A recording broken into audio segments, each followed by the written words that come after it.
You know what, man? Dude, I'm messed up. I'm really messed up. And like knowing Brandon's testimony, my wife's testimony, some of you guys' testimony, and realize, man, at the cross, ooh, is where I first saw the light. The song says, and the burdens of my heart, guess what? They rolled away, and it was there by faith I received my sight. And now I'm happy all the day. Meaning, guess what? God fills my life. I have joy unspeakable. And guess what? He is all I need. I still wrestle. Yes, I do. I make my wife mad. Yes, I do. We get on each other's nerves, right? Yes. But here's the deal. She's like, oh, boom, step. But Jesus is our foundation in our marriage. And guess what? Because he is our foundation, it's not based off our own intellectual capacity, but it's based off his spirit and his word. Guess what? We're going to make it through. Because God is the glue that's keeping us together. So guys, on that, man, I'm done. I got one thing. Just to sum up depravity. Because if someone comes to you, and you guys are going to beach camp or whatever, you have friends who don't know Christ, and they say, hey, I want to know Jesus. They need to know about depravity. And now you know about depravity. It's a big word, but you guys need to use it. You need to say, they need to understand that they are depraved. Why do I say that? Why do they need to know that they're depraved? They need to know they need a Savior. Yeah. They can't just be like, well, I'm going to start going to church. No. You are depraved. You are separated from God and you need a Savior. That's the first thing they need to know before they can be saved. Is that what it means? What? Yeah. Separated from God. The sinful condition of mankind before a holy and righteous God. Send it to my phone, bro. Yes.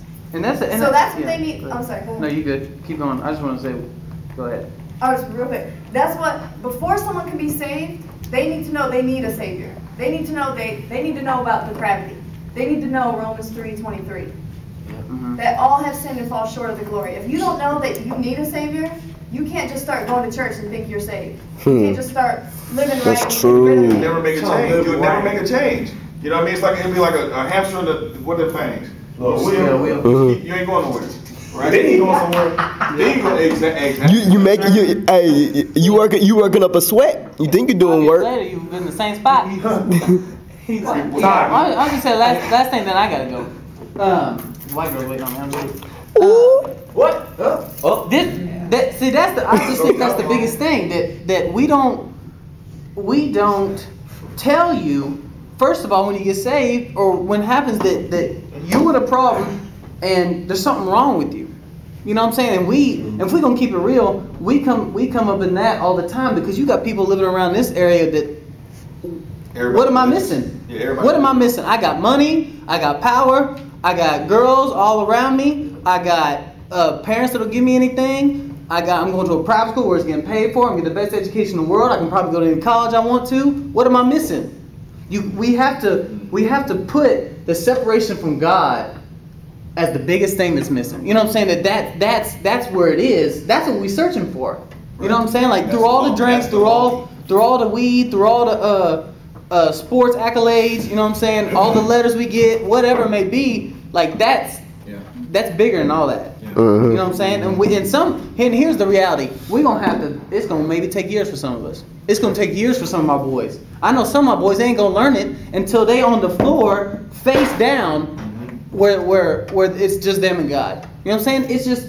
But all we can do is just keep saying, hey, the biggest thing you're missing is God. The biggest thing you're missing is the separation. He's the only thing that's gonna fill the hole. And that's all we can say sometimes. You know what I'm saying? But I just think that's the biggest thing about depravity, man. Is your boy didn't know nothing about depravity. You know what I'm saying? Like I didn't think I think Jesus was a good idea, but I didn't think I was missing anything. You know what I'm saying? Yeah. Through all those years, you know. Exactly. I mean, that's what we're talking. Oh yeah, that was me. You know, that was me too. I thought Carrollton and Hebron was giving me everything I needed. But then when the veil is taken up and you start seeing who you really are, man, it's ugly, man. And the thing is, God's gonna have to do it most of the time. So my encouragement is that stick with your boys. You know what I'm saying? Stick with the people who think it's a good idea. You know what I'm saying? But they just ain't getting it. You know what I'm saying? They keep going back to the same thing. They right here, and God will put you in their life just to go.